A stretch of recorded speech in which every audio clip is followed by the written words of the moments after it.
नमः शिवाय महारुद्राय भवाधवलेश्वराय बालालिंगाय नमो नमः। दीपं ज्योति परं ब्रह्म दीपं ज्योति जनार्दनः दीपहरतु मे पापो पूजा दीप नमस्तुते। अहे धवलेश्वर बालालिंग महाप्रभु संसार सुखी रखंतु।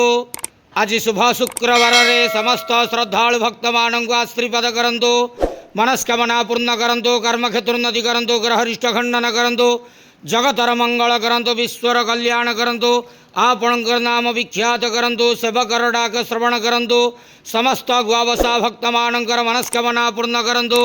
जो जो भक्त माने आपण पाखरे मानसिक रखिंट तांक मानसिक पूर्ण करंतु। बाबा धवलेश्वराय बालालिंगाय नमो नमः। संसार सुखी रखंतु आनंद के वार हरि बोलो।